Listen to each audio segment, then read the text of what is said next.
जैसे कि मैंने आपको बताया था कि रिपोर्ट अच्छी नहीं आई है, थायरॉइड भी बढ़ा हुआ आ गया है मेरा, पता नहीं क्यों। मैं दवाइयाँ रेगुलर ले रही हूँ, उसके बावजूद भी थायरॉइड मेरा बढ़ा हुआ आया है। तो आज हम पहले नाश्ता कर रहे हैं और उसके बाद घर की साफ़-सफ़ाई में लगना है, और हमने डिसाइड किया है कि घर चले जाते हैं, थोड़ी कंडीशन इम्प्रूव हो जाएगी, खाना-पीना भी अच्छे से हो जाएगा। ये दोनों भी मेरे चक्कर में पतले हो चुके हैं, मतलब मैं खुद का ख़्याल नहीं रख पा रही, इनका ख़्याल रखना थोड़ा मुश्किल हो जाता है। तो हमने इमरजेंसी में रिज़र्वेशन करा लिया है हमारा राजधानी में। फटाफट से नाश्ता कर लेते हैं, नाश्ते में ब्रेड और चाय, क्योंकि जल्दी से हो जाएगा। आज बहुत ज़्यादा काम करना है, पूरी घर की साफ़-सफ़ाई भी करनी है, क्योंकि फिर पैकिंग करनी है और निकलना भी है फिर कल। तो फिर हम फटाफट से नाश्ता करते हैं। नाश्ता करने के बाद शोना का इनविटेशन आ गया। जैसे कंजक बिठाते हैं इसी टाइप से इनविटेशन है शोना का भी। तो शोना बिल्कुल रेडी होकर तैयार होकर जा रहा है और बहुत ज़्यादा खुश है कि उसे घूमने को मिल रहा है और ये बाय बाय कर रहा है। हमारे लिए भी अच्छा है, घर का काम भी हो जाएगा। देखते हैं कितनी देर में वापस आता है। इसी बीच में इनके ऑर्डर्स आ जाते हैं और सच में आज आखिरी दिन था, अच्छा हुआ कि ऑर्डर रिसीव हो गए क्योंकि घर पे सारे कपड़े लेकर जाएंगे।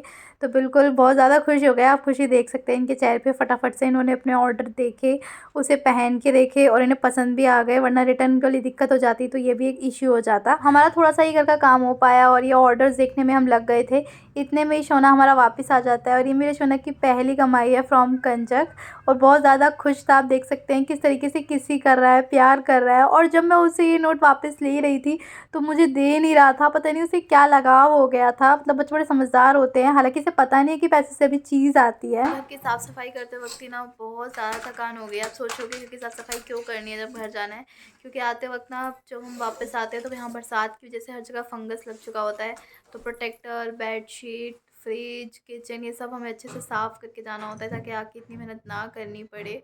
और फिर प्रेगनेंसी इश्यूज़ हैं तो आके एक दिन में पूरी साफ़ सफ़ाई भी नहीं हो पाई, क्योंकि अगले दिन हस्बैंड को ड्यूटी भी ज्वाइन करना है। हालांकि मेरे हस्बैंड अभी भी काम में लगे हुए हैं, फ्रिज हल्का सा रह गया था साफ़ करने के लिए, वो साफ़ कर रहे हैं। और मुझे बहुत ज़्यादा थकान हो रही है, मन नहीं कर रहा कि पैकिंग कर लें। दिन का खाना भी देखते हैं कैसे बनाएंगे, अभी थोड़ी देर रेस्ट करती हूँ, उसके बाद उठ के फिर स्टार्ट करते हैं पैकिंग वगैरह। मेरा छोटा इतना चालाक हो गया है ना, रात को वैसे मेरे पास सोता है, आज मेरे पापा के पास सो रहा है क्योंकि ये बाहर जा रहे थे, इससे पता लग गया है। और अब चिपक के उनसे लेटा हुआ है ताकि पापा ना जा पाए। मतलब बच्चे ना वक्त के साथ साथ समझदार होते जाते हैं। अभी जल्दी से सो जाए तो कल के लिए हमें जब निकलना है तो कुछ खाने पीने का सामान लेके आना है। तो ये जाने नहीं दे रहा है। मैं सोच रही हूँ कि मेरे पास आ जाए। आप मेरे पास आ जाओ, आ जाओ, आ जाओ, मम्मा के पास जाओ, आओ, आओ। देखा आपने मुझे किस तरीके से हटा रहा है। बच्चे ना सच में शैतान होते जाते हैं, उन्हें पता लग जाता है धीरे धीरे कि कौन मुझे घुमा के लेके जाएगा, कौन जा रहा है नहीं जा रहा है। ना कितना भी बेवकूफ़ बनाओ लेकिन ये बनते नहीं है, है ना। चलो बाय कर दो सबको और सो जाओ। Very good. शोना सो गया था तो मैंने खाना बना लिया। इसी बीच हस्बैंड भी वापस आ जाते हैं और ये ढेर सारे सामान, चॉकलेट्स, पॉपकॉर्न और काफ़ी सारा सामान खाने के लिए ले आए रास्ते के लिए। मुझे घी भी निकालना था आज ही, क्योंकि फिर घर चले जाएंगे तो रखा रह जाएगा। यहाँ इतनी भूख लगती है ना इन्हें आके कि खुद ही निकालने लगते हैं, क्योंकि मैं घी निकालने में बिज़ी होती हूँ। खाना खाने के बाद सबसे पहले इंपॉर्टेंट काम मैं यही करती हूँ कि अपनी दवाई पैक कर लेती हूँ, क्योंकि इस स्टेज में अपनी दवाइयाँ बिल्कुल भी नहीं भूल सकती हूँ। यहाँ शोना शोना के पापा खाना खा के सो जाते हैं। शोना उठ जाता है, नौटंकी करता है। मैं कहती हूँ चलो बेटा वॉशरूम कर कर आते हैं, पर ये उठने का नाम नहीं लेता। जैसे ही मैं इसको टच करती हूँ मुझे रियलाइज़ होता है इसकी बॉडी बहुत ज़्यादा गर्म है और हमें रियलाइज़ होता है कि इसे फ़ीवर है। तो फटाफट से हम जाते हैं डॉक्टर के पास। सोचा नहीं था कि हम घर जाएंगे और उससे एक दिन पहले इसको फ़ीवर आ जाएगा।